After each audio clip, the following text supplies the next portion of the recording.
tech. And so I worked for that company while I was doing my PhD, and that company is located in Orem, Utah. It's still there, but I worked for them all during my all during my PhD, which took me 5 years to get my PhD at BYU. And then I left there and went to do a postdoc. What a postdoc is it's like a residency for a doctor. After you've gotten your degree, you go see if you want to be a professor. You do what's called a postdoc. And I went to the University of Utah, worked with a world-renowned scholar up there who did something called chemical vapor deposition. And so I was doing my postdoc. That was for 3 years.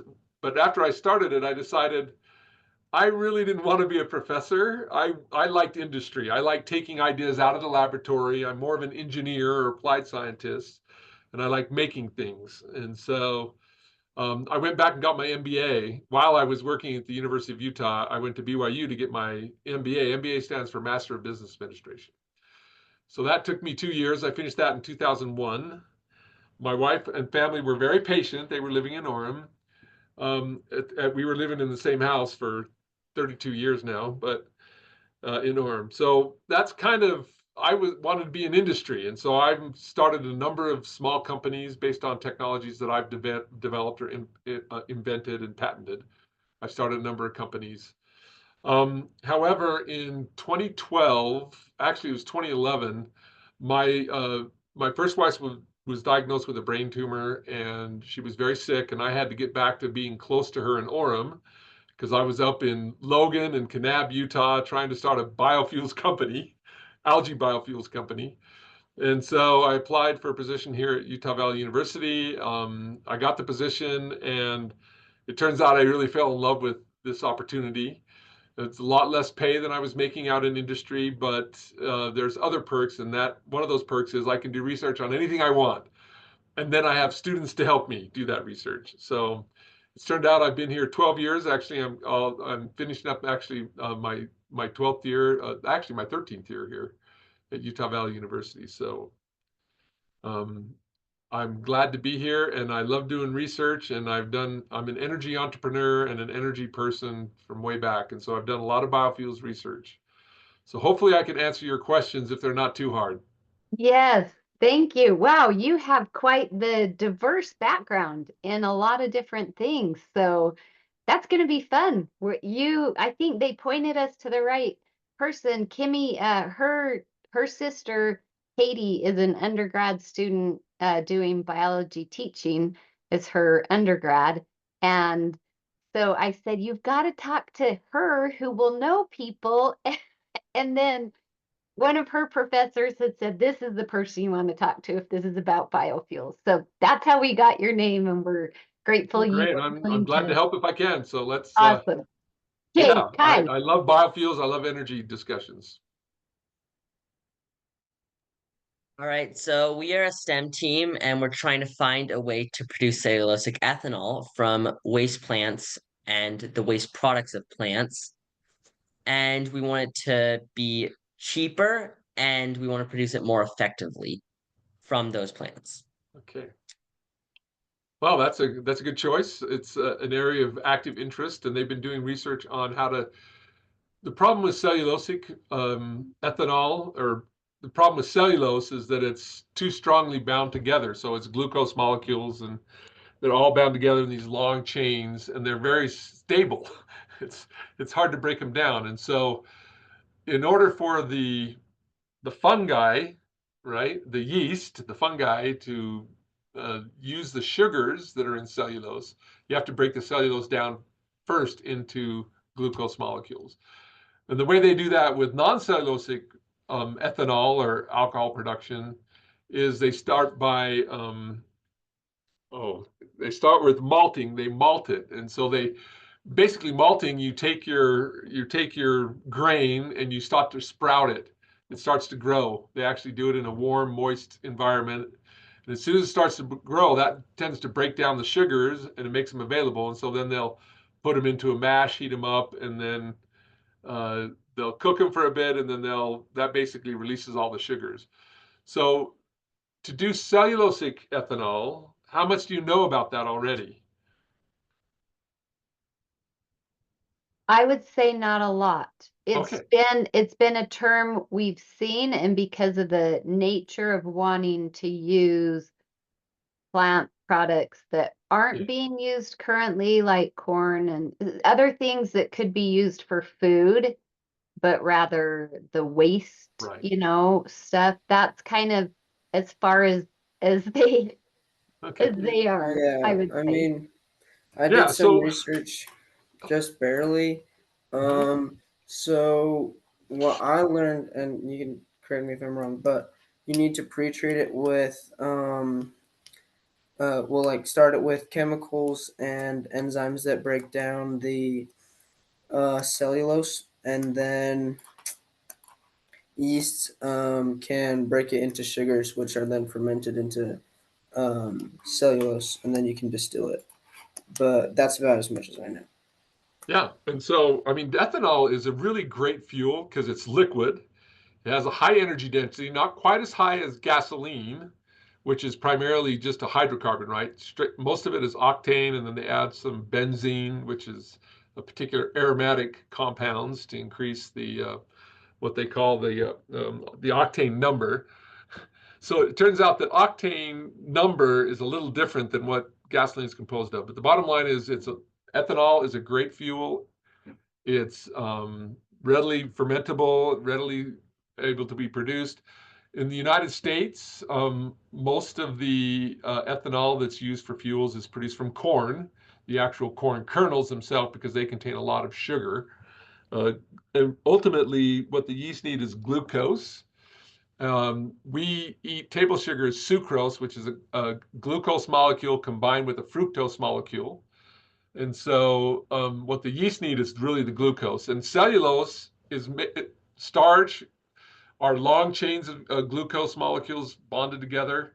And then cellulose is even longer chains, even beyond starch. And so, if we can break it down then into the glucose molecules, then yeah, it's a great source. And it's nice that you're thinking of cellulosic ethanol because once again, that doesn't require the corn, which is a food, right? It's a grain. The corn is a grain that's used to feed cattle and humans, but mostly cattle and other animals. Um, so yeah, cellulosic ethanol it's been a goal for a long time. Brazil is probably the number one country in the world for ethanol. I think something like their 60 to 80% of their um, ethanol biofuels or their fuels are from ethanol, and it's ethanol from sugarcane because they produce a lot of sugarcane in Brazil.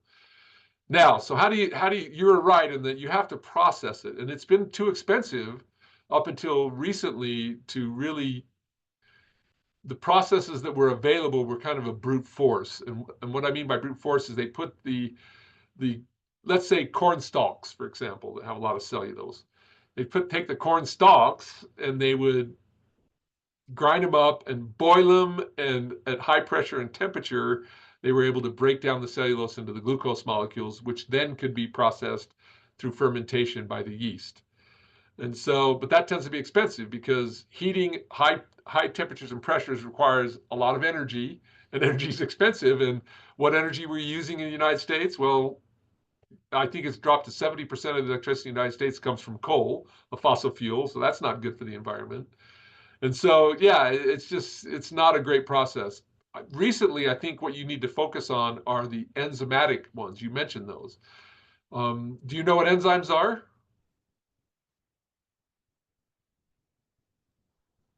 Some of our Bio 1010 kiddos, do you guys know what enzymes are? What are enzymes? Heat up, Oh, I know. catalyst. Yeah, okay, go for it. They're catalysts for chemical reactions. Yeah. And what does a catalyst do? A catalyst simply reduces. So for every reaction, you have the energy of the reactants, and then you have the energy of the products. If the energy of the products is lower, then that's called an exothermic reaction. Energy is released. And if it's higher, that's called an endothermic reaction. You have to add energy to get it up to there. And so that's basically what we call thermodynamics. The kinetics, enzymes involve the kinetics, and that's the path between the energy of the reactants and the energy of the products. What path does it take? And there's an energy barrier there called the activation energy barrier from the reactant products. It goes up and over. What a catalyst does is it finds a different pathway to go from reactants to products, and that tends to reduce the activation energy. It's literally a different reaction. It makes different reactions possible to going from reactants to products. In the case of your cellulose, the enzymes are basically giving another pathway for the cellulose to be broken down into glucose molecules. And glucose molecules are typically higher in energy because then they get fermented and make ethanol, which is higher in energy. So anyway, that's a quick description of what catalysis does. Is it gives another pathway, so it reduces what we call the activation energy barrier. And so it takes less energy to go from reactants to products. So enzymes are catalysts, but for biological reactions. So we have lots of catalysts. In your car, you have a platinum catalyst, right, that converts some of the carbon monoxide and some of the carbon that's being produced. It reacts it with oxygen and a catalyst to make CO2, additional CO2. And so it cleans up and it breaks down the nitrogen oxides that are coming out of your engine. It breaks those down as well into nitrogen and oxygen. So we call inorganic catalysts, and they're very common. Platinum's a good example of that. Enzymes are produced by living organisms to allow the reactions that allow them to live to occur more quickly. And without the enzymes, then of course they wouldn't live. And so what happens is that these different types of, I don't know exactly what they use in cellulosic ethanol, but they have some probably bacteria that produce these enzymes that allow the cellulose to be broken down into glucose. And those end up to be lower temperature, lower pressures, and the enzymes used to be pretty expensive to create the enzymes elsewhere and then put them into your vat of cellulose to break it down. But they're getting much cheaper now. So I think the enzymatic cellulose degradation is the way to go, and it's a cheaper process. And it'll work on lots of different feedstocks. So part of their project could include, as they're fine tuning what method they're going, it could include proposing a model of what something that would produce this type of biofuel would look like. And so can you just, I know you probably did this, but could you break down what would be those pieces that would be needed for this? If someone were to try to create this, what are the things that would be critical? So yeah, what would the process look like to take some cellulosic feedstock? Let's just make it simple. The farmer goes through, he harvests the corn, the grain, the ears of corn, he harvests those. And you can sell those as food or animal food or people food. And then he's left behind all these corn stalks. So what do you think the first thing you have to do with the corn stalk before you can convert it into alcohol? Any ideas of what you'd have to do? I'm going to wait for them to answer. I Yeah, have my absolutely. own I want ideas, them to but answer. I am curious what their ideas are. What if you're gathering all this corn stalk, what do we have to do first? Yeah, what do you do with it? So, of course, we're going to gather it. The farmer can do that. A lot of times they shred the corn stalks and put them back in the field so they can act as a fertilizer, natural fertilizer for the next crop. But let's see, you collect it. You collect it. You have all these corn stalks. What do you got to do first before you can? What's the first step in the process of making it into ethanol? I would say Right. yeah, grinding them. So you start breaking them down. So cleaning or grinding them, or what do you mean?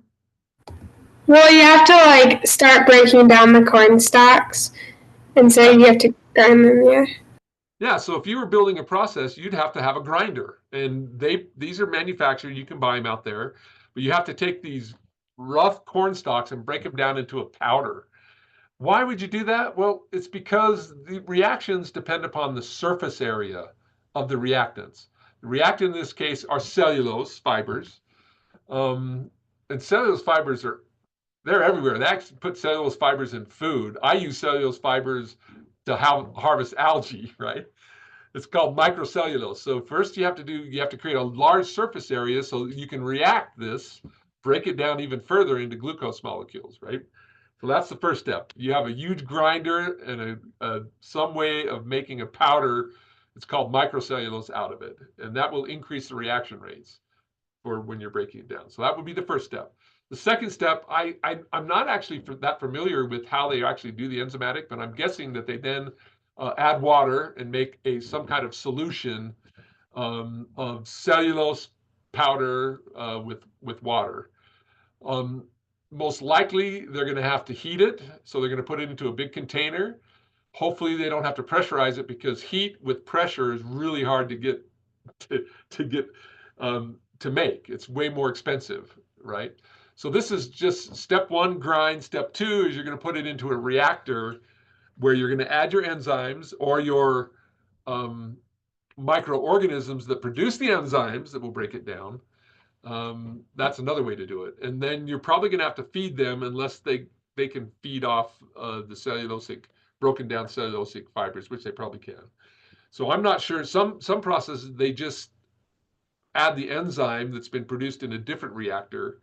Some you'll just add the microorganism that produces the enzymes you want. And you just put them in there and warm them up and make them comfortable so they'll go to work basically eating the cellulose and breaking it down into glucose molecules.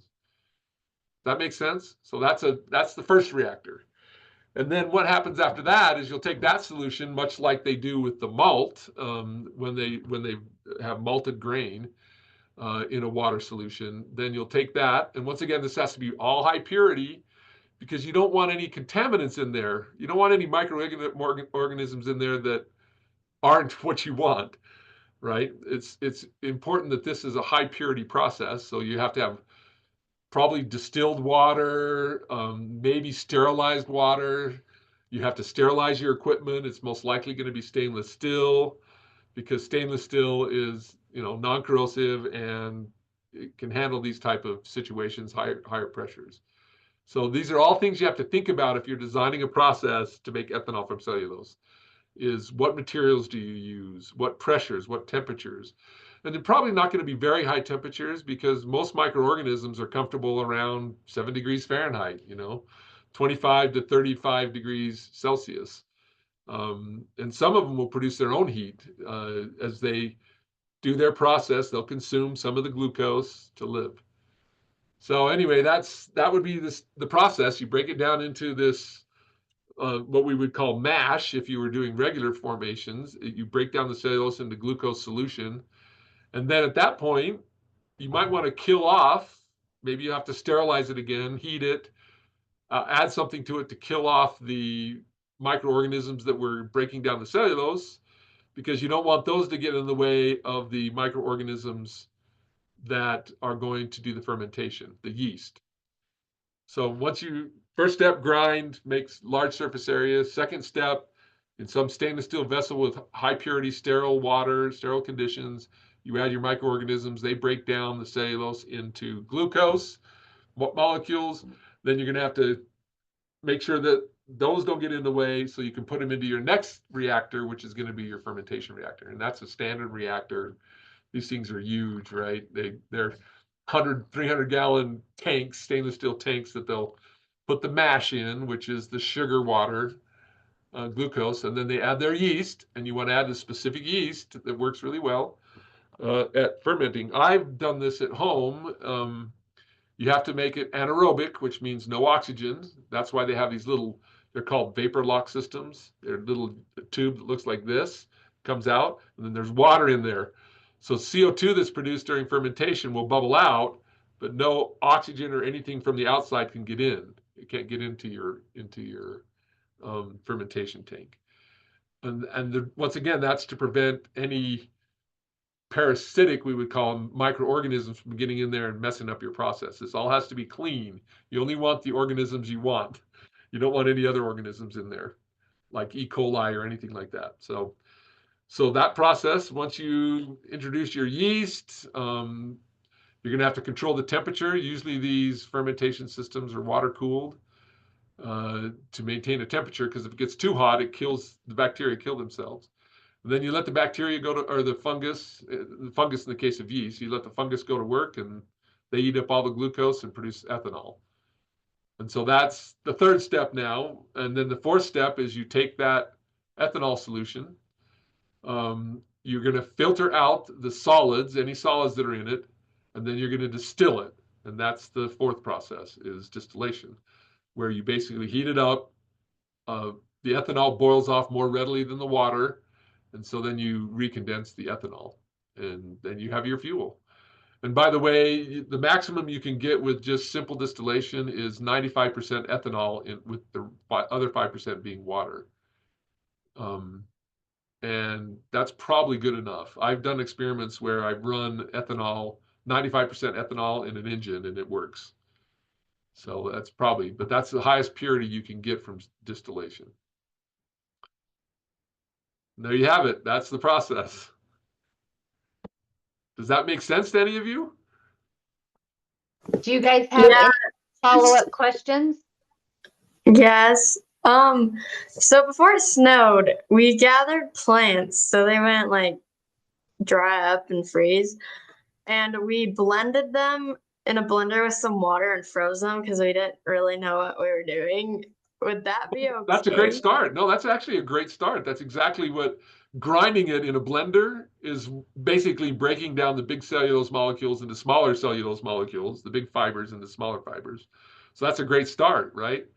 The trick is you now then have to add the right enzymes. And to be honest, off the top of my head, I don't know what enzymes those are, but they're out in the literature. If you do a quick search on cellulosic ethanol and enzymes, they'll give you a whole list of different enzymes, and maybe even the microorganisms, bacteria that produce those enzymes.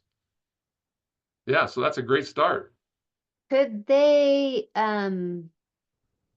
is there a way without the enzymes for them to just prove that ethanol is like a yes, no, not a quantity, but more to support, if they do the model to support, we've shown that there's positive ethanol, we just like a yes, no, not like a quantity, Yeah. not enzymes, just take the sugar, add some yeast.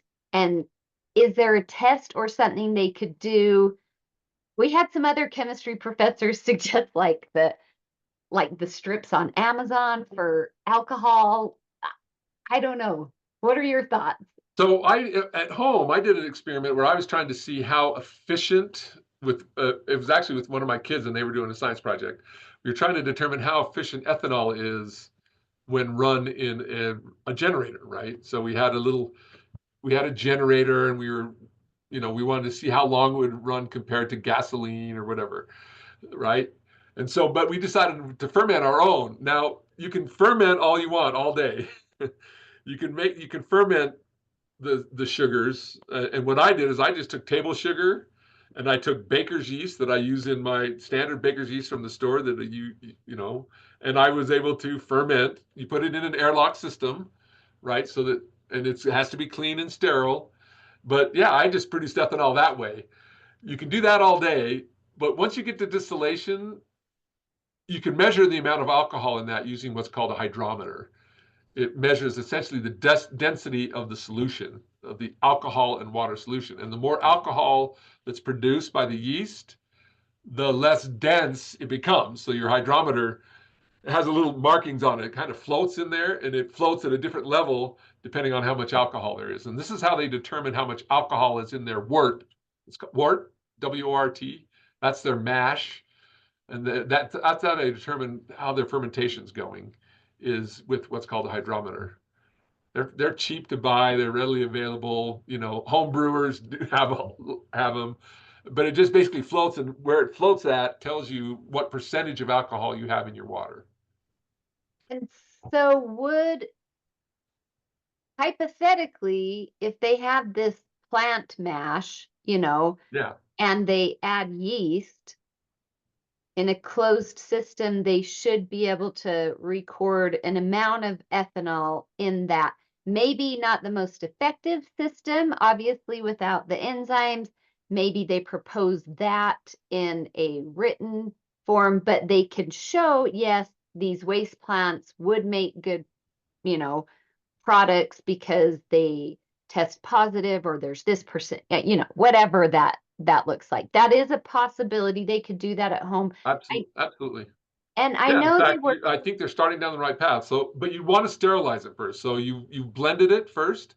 You probably want to boil it for, I don't know how much time, but you want to boil that solution in hopes that it's breaking down some of the cellulose and into sugars.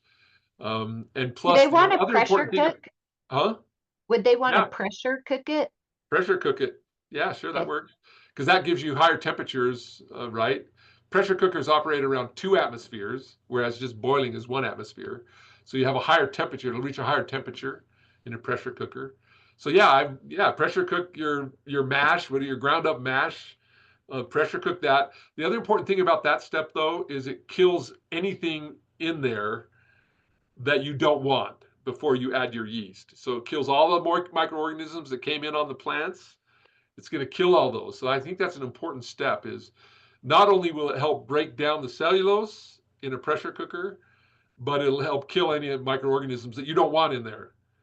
You don't want the things that produce mold, other penicillin, fungus, or whatever. You want just your yeast when you add it. So that's what I would take. Take your blended material, pressure cooker, it probably doesn't need to meet for more than an hour, just pressure cook it. Probably not even 10-15 minutes would probably be enough to kill off everything. Then put that into a container that's sealed, that's been sterilized, washed, clean, sterilized, that has the vapor lock in it to prevent any air getting in there, but it lets the CO2 out. And so, yeah, put basically your boiled mash into another clean container, add your yeast, and let her go, let her rip. And then you'll have a hydrometer that every once in a while you can open it up and test how much alcohol is being produced. Typically, you can only get up to like maybe 5%, 3 to 5% ethanol in it. I mean, you think about beer; they produce 8% ethanol. Beer is, not in Utah. Well, we've changed our liquor laws, but in Utah, you can only used to get 3% alcohol beer with 3% alcohol. That's 3 volume percent. That means in 100 milliliters, you have 3 milliliters of alcohol in 100 milliliters, right? So that's 3%. Most places, I think beer nowadays are around 8% alcohol, volume percent alcohol. Okay. There was a company called Samuel Adams. Anyone heard of Samuel Adams? I don't know. Samuel Adams produced what they call ninja yeast, and that yeast could survive up to about 15 volume percent alcohol, which is unheard of. It's huge, right? It's almost twice what's in beer. And so they did that because, once again, I didn't finish. You can ferment all day, but the second you try to distill, then you're breaking federal law. That was what they ran into. I actually ran a little experiment with some Yeah. kids about 5 years ago, and we just built a home little pot distillery Oh thing. yeah. Yeah. We Easy to full make. on Simple we still. full on distilled, Yeah. and didn't even know we were breaking the law. Yeah. But Yeah. we didn't really get, it was so watery, like it wouldn't even light. We just had a hard time. Like, I don't know Oh how yeah. great our system No, was. you have to be pretty sophisticated to get up to 95% alcohol. Yeah. That's pretty. I mean, so you kids hopefully don't know this, but vodka is only 40 weight percent alcohol, or volume percent, 40 volume percent alcohol. Vodka, right? Vodka is a strong alcohol. It's been distilled. Everclear, a thing called Everclear, is 95% alcohol. And it's hard to get up to 95% alcohol. You have to have a pretty sophisticated still, we call them a multi-plate still, to get to 95%. 40% alcohol, volume percent alcohol in like vodka probably won't burn very well in an engine. Yeah. It might ignite, but no, you have to be above 40%, I think, probably above 50% to really make a fuel. And to make a real good fuel, you're going to have to be up above 70%. I mean, so take your isopropyl alcohol that's in your bottle at home, in your cupboard at home, in your bathroom. Isopropyl alcohol is 70 weight percent or volume percent, 70 volume percent alcohol, isopropyl alcohol, 30% volume percent water. So in 100 milliliters, it's 70 milliliters of isopropyl alcohol, 30%. Now that, of course, will burn. If you've ever tried igniting isopropyl alcohol. So to work in an engine, you're going to have to be up to at least to 70% by volume ethanol. And you don't get that without some serious distillation. And once again, the moment you start distilling is when the federal laws come in. You need a permit to distill. That's So why they have moonshiners. Moonshiners are people who are illegally distilling Yeah. alcohol. So You don't want to would, be moonshiners. You don't want to be moonshiners. I guess my first team was kind of moonshining. It was Oh from yeah, it Fleet was for Week. sure. You were a Yeah. moonshiner. Yeah. Because We didn't any even distillation know. whatsoever of your mash, Yeah. you're doing something illegal unless you have a permit. 2 of those moonshiners are at BYU getting ready to go on missions. So, I mean, they've cleaned up their act since then. There you go. We just had to Yeah, have an so FBI clearance letter. Good thing we weren't caught. yeah, if you ever watch the show Moonshiners, right? That's why they go out in the woods and they hide this stuff. Right Yeah. out in the woods. They put their still out in the woods. But yeah. So, So okay. I gave a lot of numbers there, but they're important because like I said, you're really going to need 70% alcohol or more to Okay. make a good fuel, because too much water cools things down. Your engine's not going to run as efficiently. So you So, really got to get it up there. so part of proposing the model would be to propose the required steps to get a permit for your fueling mechanism. For your distillation. Yeah, for sure. Okay. Okay. Yeah, But that yes, would be part of the proposal, is you have to get a permit to be able to distill your mash, essentially, your wort. awesome. And we in terms of like testing, just going back to the fermenting, you're saying that, oh, what's the name of our little instrument to measure Hydrometer. hydrometer? Hydrometer. Hydrometer. Hydrometer. Yeah. That'll show the presence of ethanol. Yeah. And so they can show, this is what it is. We know, given the data, these processes would work, and would be able to use their mash to see if any of the things produced more or less. They were going to look at kudzu, but then their source in Alabama, we waited too long into the winter. So Right. but if you could convert kudzu into ethanol, wow, you'd have something big, because Yeah. kudzu is a serious problem back there. They just I don't know if you've ever seen it, but Yeah. it wraps around trees, it kills Yeah. trees, it kills everything. Yeah. So yeah, if you can convert that, you'd be saving the trees and also, producing energy from it. That would be a great project, actually. Guys, what other questions? You answered our distillation question. What other questions do we have? I know there's the one that you put in the chat that you were wondering about, but are there others that we missed with him? Sorry, Oh, no, it's in a different chat. They didn't put it in this chat. Oh, okay. Sorry. They have it in our team chat where they're like a little more daring to put stuff. Yeah, one thing we wanted to know was, do frozen or dead plants produce less sugar and ethanol than fresh ones? Oh, that's a good question. So you're saying if the plant's dead, will it produce as much ultimately, well, the cellulose doesn't break down when the plant dies, right? So pretty much the cellulose that's there when the plant dies is going to be there when you process it. So I think off the, just pausing for a second to think about it, I would say you probably have as much cellulose in a dead dry plant as you do in uh, a live plant. Yeah. So the potential for cellulose production is most likely the same. Okay, this is just a random question I thought of. We've talked cellulosic ethanol, but could the plant, I mean, when you're talking the waste products, that's what you are talking about, right? Like it's the cellulose part of the plant. Oh yeah, yeah. It's not the fruit Okay. part of the plant. Okay. It's in the corn stalk. It's not the corn kernels. It's Yep. actually the corn stalk and the corn cob. Once you remove the corn, those are all considered cellulosic waste feedstocks, but they could be cellulosic. They definitely have cellulose in them. Wood has cellulose in it as well, but it has two other things in it that make it really difficult to convert into alcohol. They have a thing called there's hemicellulose, which could be converted into, but there's something called lignin. Lignin is what gives wood its strength, right? And that stuff is super difficult to break down, even with enzymes. So I don't know if there's anyone out there that's really doing it.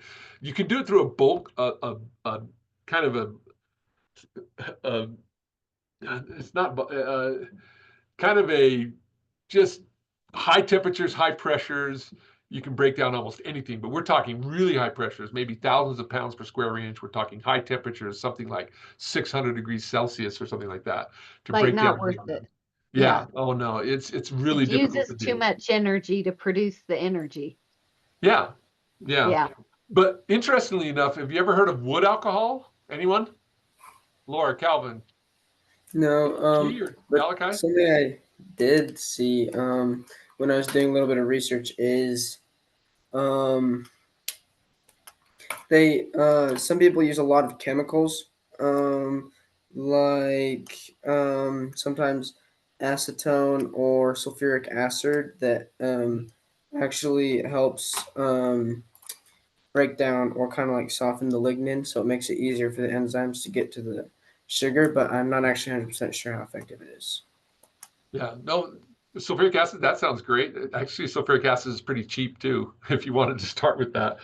But yeah, it breaks down the lignin so that the enzymes can get at the actual cellulose and hemicellulose, which is the main component. Yeah, So what is wood interesting. alcohol? So wood alcohol is methanol. So Oh, ethanol has okay. two carbons. Wood alcohol is methanol. It has one carbon. It's the simplest alcohol. It's a carbon with an OH group and some hydrogens, right? Wood alcohol is called wood alcohol. Methanol is called wood alcohol because you can distill it from wood in a process called pyrolysis. What pyrolysis is you take the wood, you put it in a container and then you isolate it from the oxygen and then you heat it up.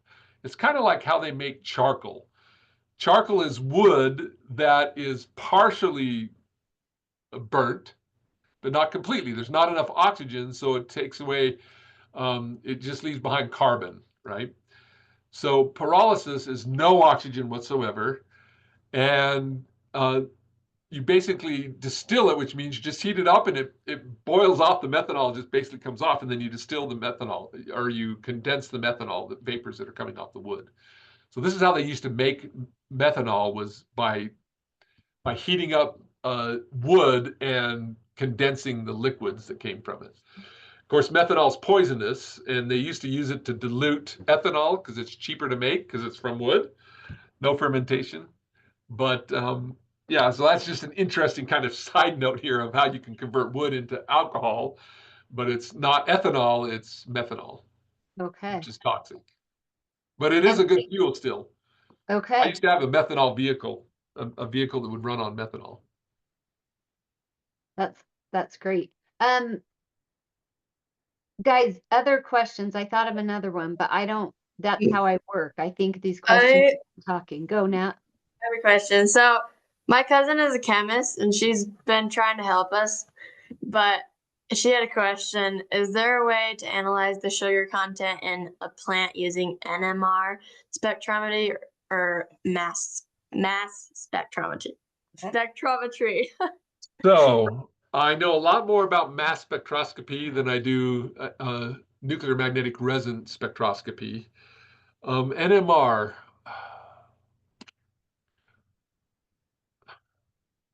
I have a colleague who's an expert in NMR, and he actually teaches the NMR lab that I teach, that I do. He comes in and does it for me. I know you can analyze it by mass spectroscopy, but usually they combine with mass spectroscopy with something called gas chromatography or liquid chromatography to separate it out. So what chromatography does is it separate, if you have a complex mixture of lots of different chemicals in there, which is what you have when you have your mash or your wort. There's lots of complex chemicals, including sugars and other things, lots of stuff. You'd inject that into some type of chromatograph, either a liquid chromatograph or a gas chromatograph. That separates the components out, and then mass spectroscopy detects those species that you've already separated. So yes, mass spectroscopy combined with some type of chromatography would allow you to analyze what's in your liquid. I don't know if you could do that directly with NMR. It would probably be difficult because when you have lots of different, NMR depends upon the location of the carbons and what they're bonded to and the kind of the environment of the hydrogens and carbons.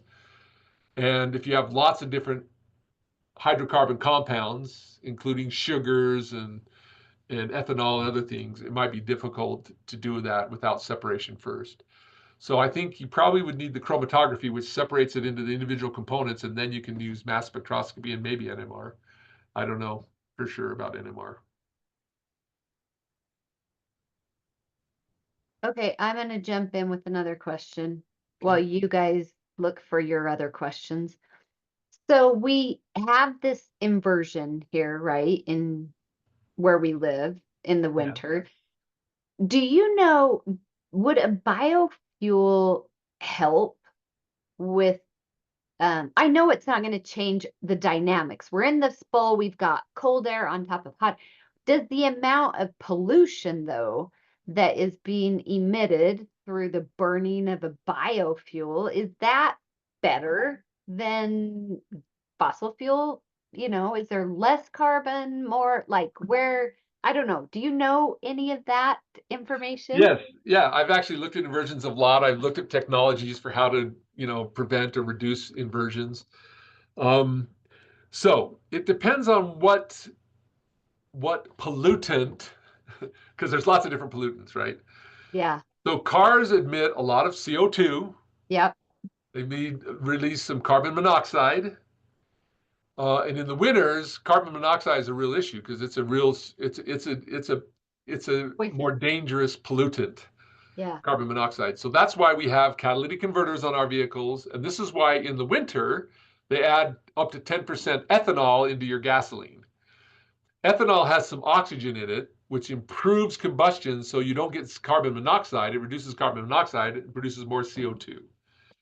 So CO2, it's bad for the environment in the sense from global climate change, global warming. That's bad, but it's not toxic and dangerous in terms of breathing. So reducing carbon monoxide with an ethanol biofuel is already done, and yes, it would be a good thing to reduce the carbon monoxide. However, there are other pollutants that, like nitrogen oxides, NO, NO2, N2O, things like that, that are not good for the environment, and they're produced because of the higher temperatures in your engine. So if I were to, off the top of my head, just thinking about it, ethanol probably burns at a lower temperature than gasoline. So that would reduce the amount of nitrogen oxides that are being produced. The other real particulate or the other real pollutant that's a problem for people with, say, asthma or some type of lung disease is particulates. So have you heard of PM 2.5? Yep. Yeah. PM 2.5 and PM 10. PM 2.5, that means the average size of the molecule is of the particle. These are way bigger than molecules, right? These are a bunch of molecules together, but it's a particle is 2.5 micrometers or micron, right? 2.5 micrometers or micron. That's 2.5 times 10 to the minus 6 meters. So they're very small particles. And the reason they're bad is because they're so small that when you breathe in, they go deep into your lungs and they get trapped there. And so whether biofuels will reduce that, I'm not sure. They might if they burn cleaner, more completely, like ethanol. Ethanol, it burns nice. I mean, if you look at what's coming out of an engine that's burning ethanol, there's fewer particulates, I'm almost certain. So yes, I mean, in that sense, it depends upon the biofuel, but yes, I think ethanol definitely is a biofuel. We already know reduces the amount of pollutants from vehicles, and that's why we put it in our gas in the winter, is to help reduce the pollutants that are being put out. Oh, did he go? Can you guys hear him now?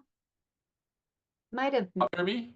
No, I can now. Okay, Okay. it just was just right at the end. It seemed like it muted, but now, yes, you're back. So, Yeah. so Yeah, that's a loaded question, is what you're telling me. We would it need is to it is a maybe loaded question, but do the other some advantage of research. ethanol is not only it will most likely produce fewer pollutants that will get trapped, but the other advantage is it comes from, especially cellulosic ethanol, but almost all ethanol, as long as it's not produced from petroleum fossil fuels.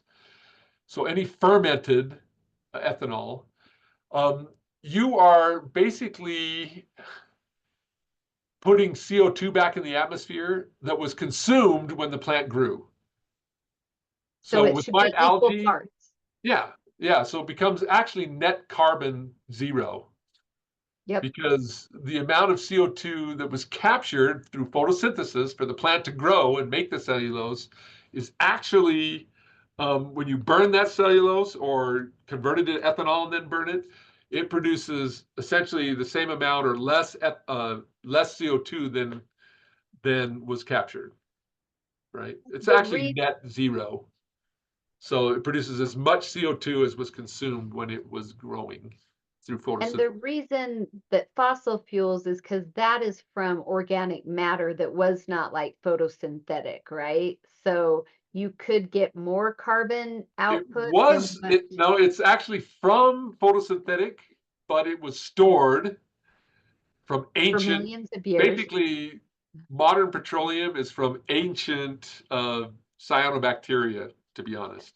Okay. So that's photosynthetic, but they captured that sunlight and produced produced the carbon a long time ago. It's been stored, and now instead of storing it, we're now burning it, releasing that CO2 back to the atmosphere. Gotcha. So if it was, if it's a matter of time that we haven't seen that carbon out, and Right. now we're going to put it back out. Yeah. So I was in Canada a few years ago.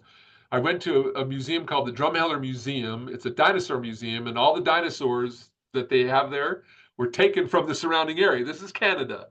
So Canada, at some point in the past, back in the Triassic, 260 million years ago, it was amenable to dinosaurs, right? They also have a lot of petroleum or oil shell up there and oil sands up there that came from that time period. But at the end of that Drumheller Museum, there was a poster that said, back in the Triassic period, when those dinosaurs were happy, the amount of carbon dioxide in the atmosphere was 250 or 2,500 parts per million.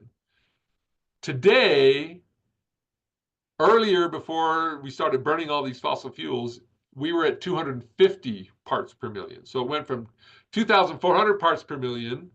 That was all captured, buried, stored as petroleum or coal or whatever. All that CO2 was captured by plants and stored. And those plants brought it down to 250 parts per million. So 1/100 or 1/10, 1/10. the amount of CO2 is in the atmosphere now. Since burning petroleum, we've gone from about 250 parts per million up to around 400 parts per million. Okay. Right? If we burn all that stuff that was stored, we would be back up to 2,400 parts per million, right? 2,400 parts per million. So yes, any modern plants that are currently capturing it, it will be net zero, the amount of carbon or CO2 that's released. They will capture as much CO2 as will later be burned when you use them as a fuel. So they're carbon zero, they're net carbon zero. Whereas the stored carbon is actually increasing the amount of CO2 in the atmosphere. Okay. Great clarification. Is Thank that you. boring, you guys? There's a lot going I'm on. just eating this up. I hope they are. This is like I a hope you are knowledge too. fest. Because is- these are important questions and Yeah. these are important issues that cellulosic ethanol could help with, right? Yeah. And this So it's a is good why project. this type of a project has appeal, because it does have potential to solve a problem that we're battling right now. So, or at least help in it. Yeah, Kimmy, you have your multiple hand up. problems, right? It'll Yeah. help clean the air in places like us where we get inversions. It helps reduce the amount of CO2 that we're dumping into the atmosphere, so reducing, global warming or climate change. Yeah, so definitely biofuels are a big deal. They're important. I don't know if the new administration is going to kill all this stuff, but Yeah. Yeah. they're making moves to do so, right? Yes. He's blocking wind now, and yeah, so, but who knows in 4 years what'll happen, right? Yes. You might get Yes. someone else in there who's really into biofuels. So Yes. Okay, Kimmy, you had a question. So how long do you think the entire process from like turning the plants into cellulosic ethanol would take? wow. So when I did my little ethanol experiment, fermentation usually takes like a week, 3 to 5 days, maybe longer, depending upon your yeast and how much, alcohol you want. Distillation is pretty quick. I mean, you can distill depending on the size of your still, it's fast. I think preparing the cellulose could take a couple of days. So yeah, I mean, we're talking 2 weeks to go from raw plant matter, grind, ferment, boil, or grind, boil, ferment, and distill. Yeah, it's a week, maybe 2 weeks. Did that answer your question? Yeah. You've got a So good I start, was like, right? You start with plant material, you grind it up. I think all you need to do now is boil it, throw some yeast in there, ferment it for 3 to 5 days, measure the amount of alcohol in there using a hydrometer, and you're on your way. we were wondering what the most expensive part of creating cellulosic ethanol is. Breaking down the cellulose has been the most expensive. That's why it hasn't really happened a lot yet. That's the most expensive part. So like the enzymes, Enzymes. is that Yeah. okay? The enzymes, or if you're using heat and pressure, that's very energy intensive. That costs a lot of money. The equipment's expensive. Yeah, so the reason we don't have a lot of cellulosic ethanol yet is because that part, breaking down the cellulose, is expensive. It has been. When you talk the closed system, the fermenting closed system to measure with the hydrometer for their own little home experiment, they can do this at home. They don't need a lab, correct? No. You can And ferment all day. Anyone can. That's why home brewing is a big deal. It's a big business now. People want to brew their own stuff. so they could do the fermentation. When you were talking like a closed system, how did you envision that at home? What does that look like? So all I had was a piece of tubing, a glass. Well, it doesn't need to be glass, but it has to be in a U shape like this, right? And all I did is I had basically just a mason jar where I had attached this to the top, this little tube that came out and bent like this.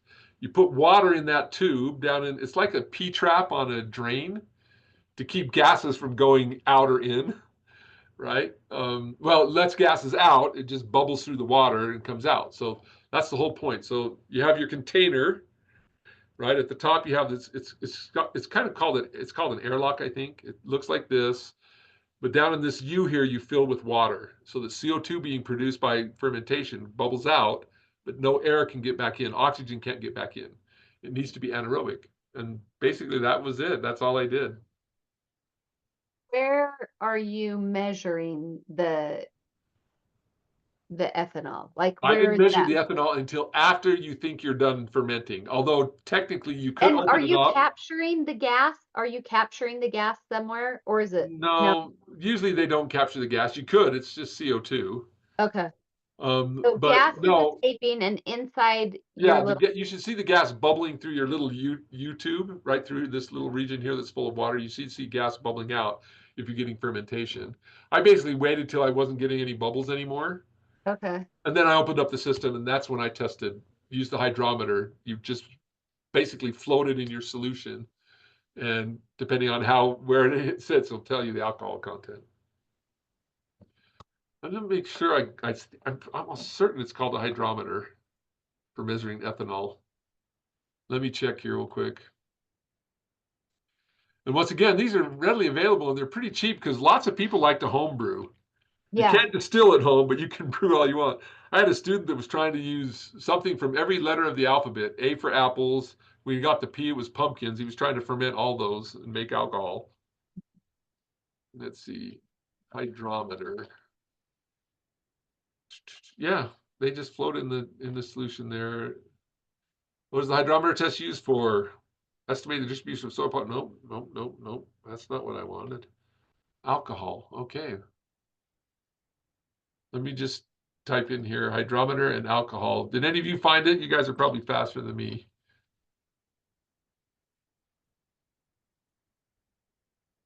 Handheld ethanol alcohol meter, SNAP. Let's see. Yeah, they're called hydrometers. A hydrometer alcohol meter. Yeah, there's like a test kit Yeah. for They're pretty cheap, I think. yeah. One of the ones I just saw, they were pretty cheap. 28 Yeah. bucks, 19 Yeah. bucks. Awesome. Okay.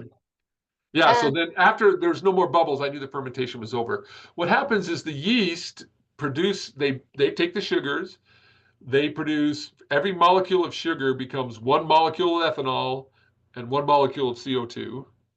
That's the reaction. That's what they do. So they eat the sugar, they burp out ethanol and release ethanol, and they burp out CO2, basically. So when it stops bubbling, what happens is they create enough alcohol that it then ends up killing them. So they kill themselves. So how long, so they have their mash that they're gonna boil out to make sure they don't have any microbes or whatever.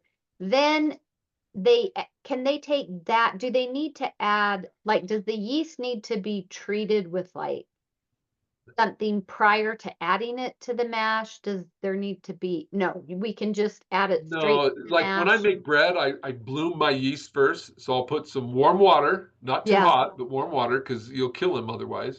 So I Yeah. take some warm water, I put just a pinch of sugar in there, table sugar, and then I put my teaspoon of yeast in, and you can see the yeast comes out of hibernation and starts producing CO2 right away. It makes it kind of a floating thing. You might do that. You might want to bloom it first and then put it in. Or maybe you try both, try Yeah, both instead of you just probably just adding put it the straight, teaspoon of or yeah. yeast straight into your jar or whatever. But the other thing is they like it a little warm. Like I said, maybe 35 degrees Celsius.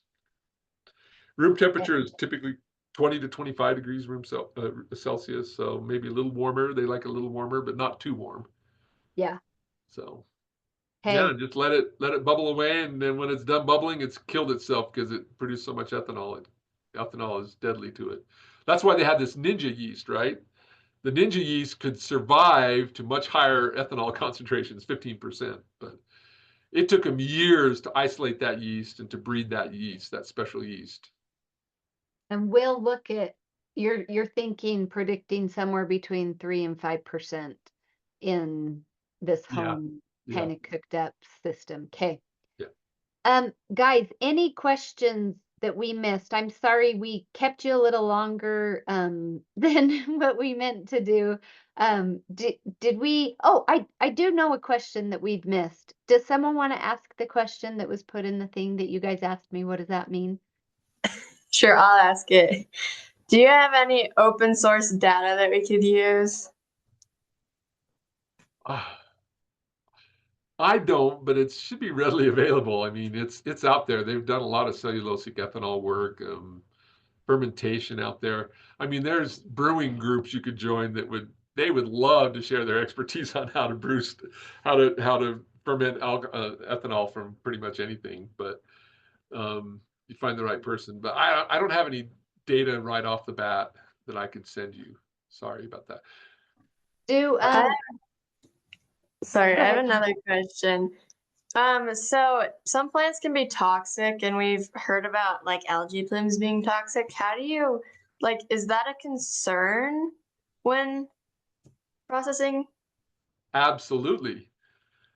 You don't want to use, what is it, nightshade to brew alcohol, because it has not arsenic. It has cyanotoxins. Yeah. So actually, algae are not toxic typically. It's called blue-green algae. Blue-green algae is not standard algae. Algae is a water plant. It has a nucleus in the cell. Even single-celled organisms of algae, they have a nucleus, right? Which is where the DNA is concentrated. The toxic stuff is cyanobacteria, blue-green algae. It's a bacteria, actually, where the DNA, there's no nucleus in bacteria. The DNA for growth and all that other stuff, division, is just out in the cell itself. So, and only some cyanobacteria produce the toxins. It just so happens that it's the cyanobacteria that produce the toxins that are dangerous. So the short answer to your question is yes, some plants are toxic. Do not use those. Try and ferment those. Unless Okay. you take it through a process that breaks down the toxins. Like, for example, algae, they produce microcystin. They produce another one called astaxanthin toxins. But they break down quickly once the algae die or the cyanobacteria are dead. So once we harvest them, I have an algae harvesting project. Once we harvest them from Utah Lake, they're pretty much dead and the toxins break down pretty quickly. So if you probably boil it, it'll probably break down those toxins. But still, I would just shy away from things That that would have be toxic. toxins in them. Yeah. Toxic plants. Other questions, guys, before we let Dr. Shurtleff go? I'm wondering, how much would it cost to create like a gallon of cellulosic ethanol? That's a tough question. That's a good question. And I don't, it's going to cost, how much would it cost you or me or a big company? Yeah. Like to produce it, or is that what you're saying, Yeah. Malachi? How Yeah. much to produce a gallon? Like, what's the cost Yeah. that would then? Yeah. So I'm going to give you two answers. The first answer is easier. Cellulosic ethanol will never be a biofuel used in vehicles unless it's cost competitive with gasoline, right? Yes. So you want to know how much it's going to cost them to produce a gallon of ethanol that's going to go into a biofuel? It's got to be less than what's the price of gasoline now? $3.50 a gallon? It's probably going to be less than that because they want to make a little profit. So you're talking $3 a gallon, but that's going to be large scale, huge scale. If I were to do it, it really doesn't take a lot of sophisticated equipment, unless you're. I think the most expensive piece of equipment would be a reactor that's at pressure and temperature to break down non-enzymatic to break down the cellulose, or the enzymes could be expensive to break down the cellulose. That's going to be the most expensive part. But you saw you can buy a hydrometer. You can get jars for $2. if I was doing it, I'd probably do it for less than $100. To get a gallon, probably might be more than that. Maybe $200. Yeah. The distillation is going to be expensive because it takes energy and the equipment's specialized.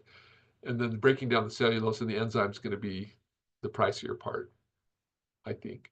I probably wouldn't do it with, if you're just going to like grind it up and boil it and not do enzymes, I think you could do it for probably less than a couple $100. That's a total guess, though. Yeah, yeah. It's an educated Well, guess. and these would be projected figures because they won't be trying to extract a gallon of ethanol. They'll just, Right. They're not going to do the distillation. Yeah. But knowing that is helpful to know prices. Anything else that we need? And we have his email. We can shoot him questions if we think of them after. Sure. But it sounds to me like, oh, let me just clarify. Once they start the fermenting process, would you say you let that go for, did you say like 3 to 5 days, or is Yeah. that, yes? Oh yeah, I had it on my kitchen counter sitting there for 3 to 5 days Okay. till it stops And then bubbling. did you measure till it stops bubbling, then you toss in your hydrometer and measure the percent Yeah, at so that point? if the yeast have oxygen available to them, they'll not produce ethanol, right? They'll produce other things, probably acetic acid or something like that, vinegar. So, yeah, that's the whole reason, is to kind of prevent oxygen. So you don't want to open once you get it together. There's going to be some oxygen in there when you seal it the first time. But yeah, I mean, once that's gone, then you want a kind of an oxygen-free environment. That's the whole purpose of that Build kind of system. U-trap. Okay. Would you have an image you could send us of what that would what that contraption? I'm still visualizing, but I want to make sure I visualize it correctly. Yeah, I'll send you one. Okay, awesome. Anything else, guys?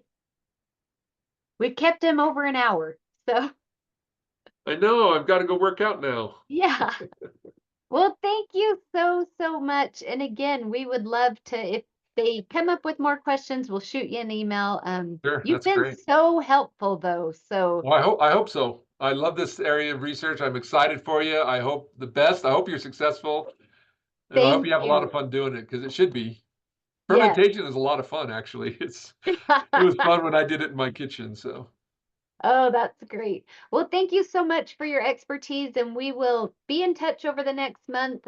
Shoot you questions if we have them, and if not, we'll look forward to our little image, and we'll Okay, go from there. So sounds thank good. you. Have a good Thanks. one. It's nice to meet you all. Take care.